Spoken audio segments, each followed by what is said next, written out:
Ladies and gentlemen, on this channel, I show you guys quite a horrific standard of chess, okay? Whether that be some of my own games, some games we review, there's some real low-level chess out there, okay? And we demonstrate a lot of it on this channel.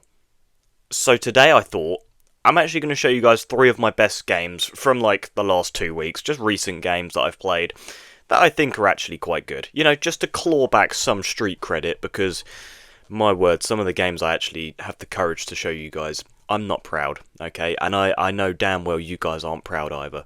So maybe after this video you guys will be a little bit more proud of me. If you guys do go on to enjoy this video where I'm going to show you 3 of my best recent games, please be sure to smash that like button, okay? I would greatly appreciate it. If you subscribe as well, I'll love you forever. Drop some comments down below about literally anything. I'll try and interact with as many of you as possible. Let's jump straight into game number 1, guys, whereby I have the black pieces, okay?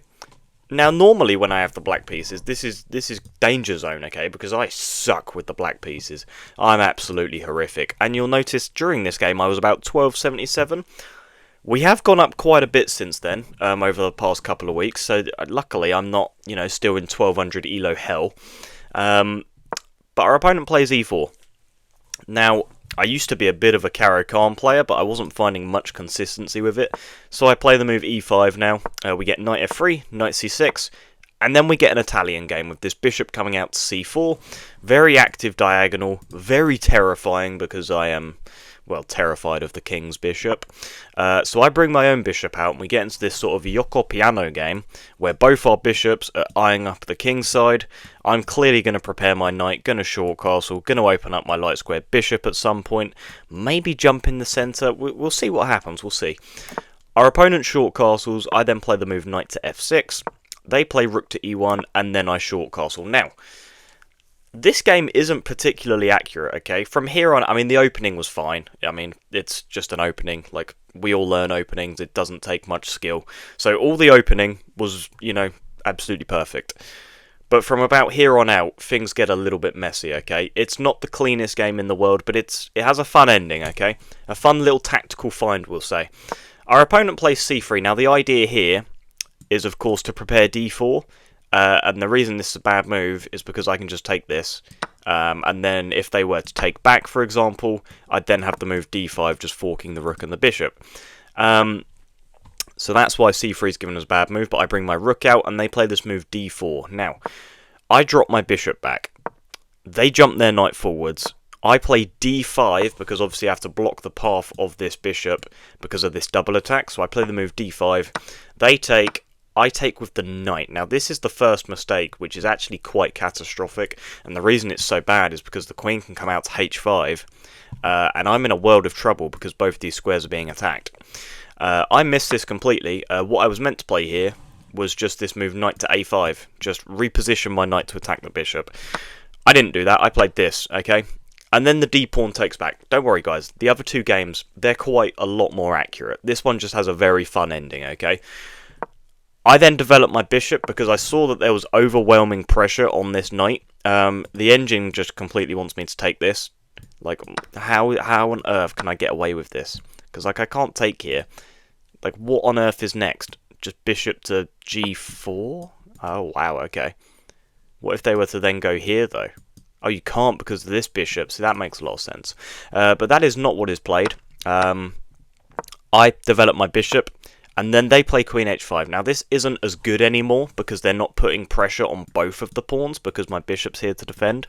And after the move h6, which I find, there is literally no issue in the position. Like, my opponent just played this move like half an hour too late. They now take my bishop. I take with a rook. They move their rook over to attack my knight. So I take this pawn, attacking the queen.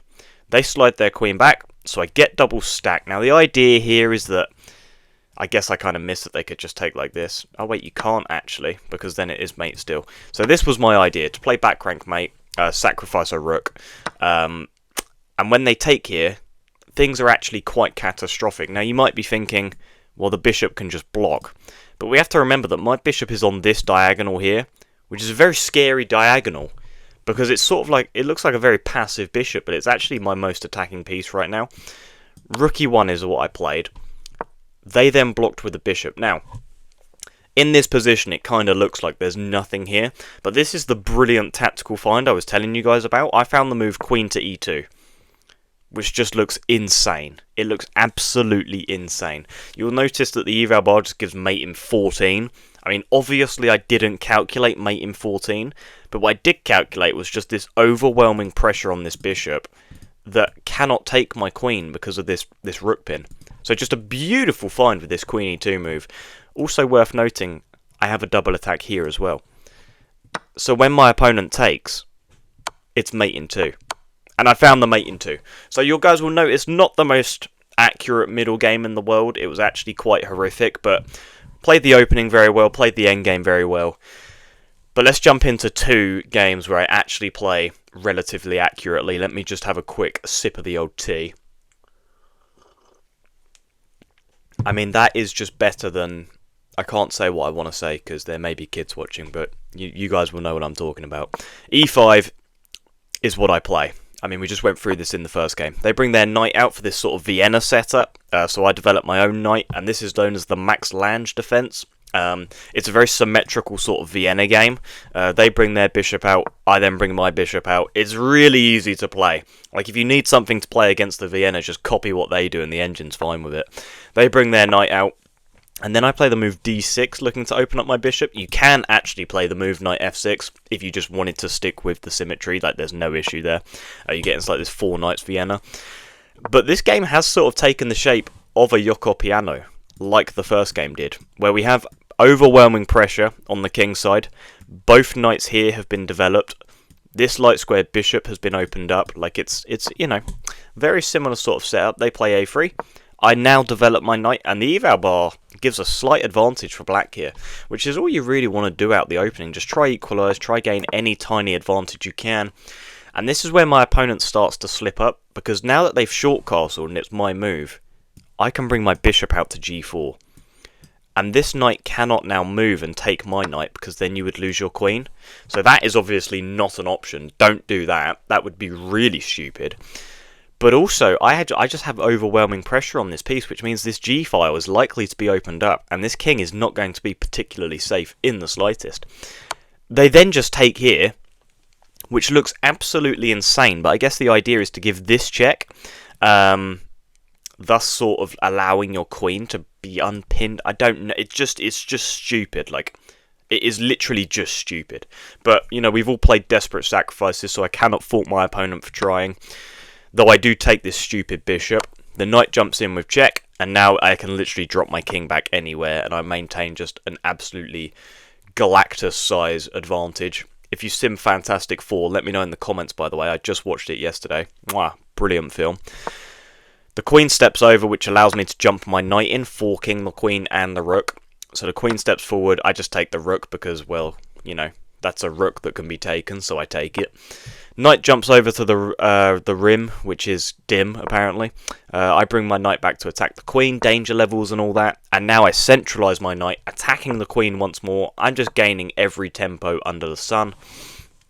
I brought my queen up. Now, the idea behind this is just like, rooks connected on the back rank is the end goal for my development here. So, like, the king is going to want to walk into the corner at some stage. Let's just move our queen up onto an active sort of diagonal. They then take, so I take back. And this sort of opens up my queen now on this semi-open file. They take, I block the check. Queen c3 is played, I play h6, kicking the knight back. But they don't allow me to kick the knight back. They just sort of say take the knight, which is, you know, fair enough. I now give this check. I then take this bishop, which is probably a little bit of an inaccuracy. It says it's fine because I'm winning so badly, but maybe I should have kept all the pieces on the board to keep the tension in the position. I then step my king up to connect my rooks. I then just take this pawn, and you might be thinking that's the stupidest move I've ever seen in my life. Well, then you would be the stupidest person I've ever heard of in my life, because after they take, I win a queen, threatening the rook, threatening back rank mate, mate in 5 is on the board. So they don't actually take, they play queen a5. But now I actually have mate in 5, mate in 6 on the board, I should say. Just sacking a rook on this. Why aren't my arrows drawing? It's really frustrating me. On h2, I don't see that, and I take. I wonder if I actually had, because I played a very cool move here, but I'm just wondering if I had this at all. Just sort of setting up some sort of double check. No, it's fine. But the move I found is the best engine move, which is knight h3 check, which just looks insane, doesn't it? It just looks insane. But it's actually the best move. And after they take, there's force mate on the board again. Because now there's no knight on this diagonal, so I can bring my queen with check. My light square bishop can cover the light squares. My rook can come up into the game very quickly. It's very scary for my opponent here. Queen d4 check. They step forward, so I give a check. And take note, all these squares are currently blocked. Like, it's very tricky for the king to go anywhere here. They step forwards, queen f4 check, check. I win the rook with check, so obviously I could have taken the rook here, but it's probably best to give a check first, forcing this king onto the back rank. So then I take the rook with check, and now we take here this with check, king steps forwards, and this is just mate. Everything's defended. Mwah! Chef's kiss, guys. That's game number 2, where we actually played very well the whole way through. Found a beautiful sacrifice at the end with knight h3 check, and then a forced mate. Beautiful stuff. Game number 3, you can see I'm currently situated at 1350, so the elo has climbed a lot throughout this video. I'm trying to show you as many different levels as possible. And I've showed you 2 games with the black pieces, so it feels only fair I show you a game with the white pieces. I mean, you know, no bias here, okay? Though I do suck with the black pieces, so it's very surprising that I had 2 somewhat okay games with them. e4, e5, knight f3, knight c6, bishop to b5. This is the Roy Lopez. This is my bread and butter. They play this, which just looks absolutely horrific. Like, what is this? Like, you're blocking your pawn, so this bishop's in absolute hell. I mean, it's just, you never want to block a central pawn. Like, it's just not a good idea. I bring my knight out to c3. Probably best move was just a castle. Engine kind of wants, like, c3 and go into, like, a Ponziani setup almost. But I played knight c3, just more pressure in the centre. Back up, back up. So they try and play this Morphy defence, but it's just too late because, like, why is your bishop here? Like, what is it doing?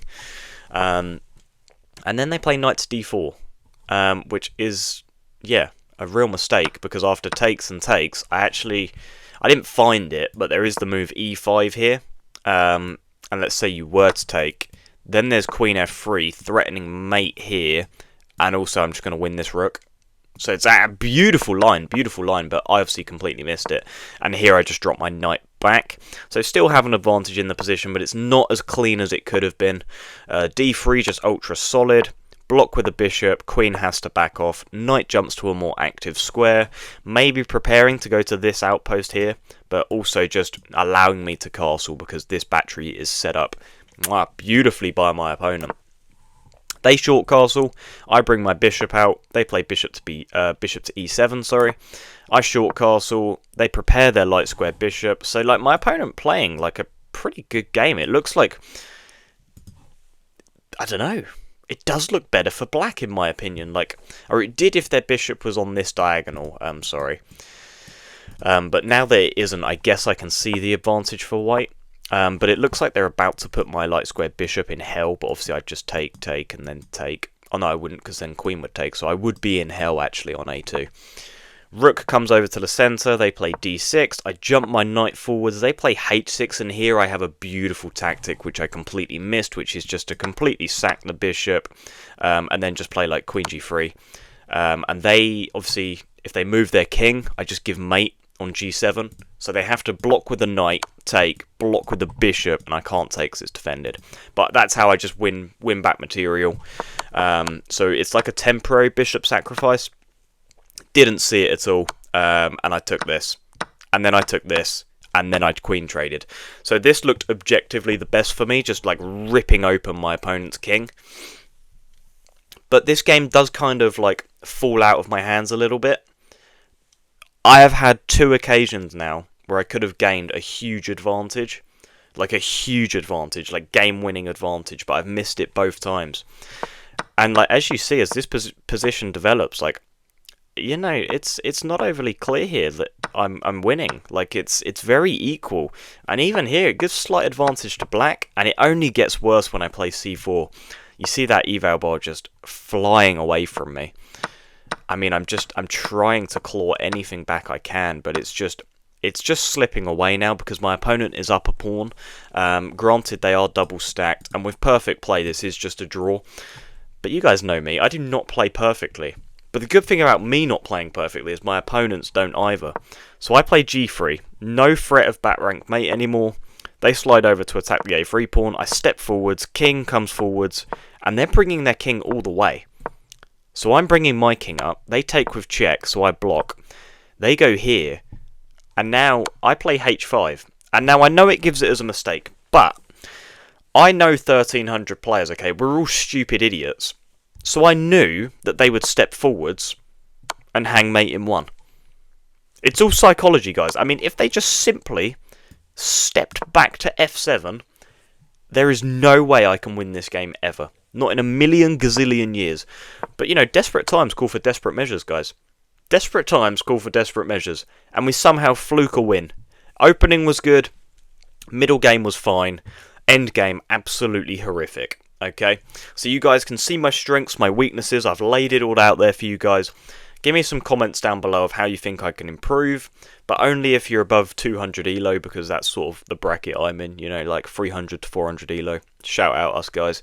But no, on a real note, guys, if you did enjoy this video, smash that like button, subscribe if you're new. I'd be greatly appreciative, and I'll see you guys in the next one. Goodbye.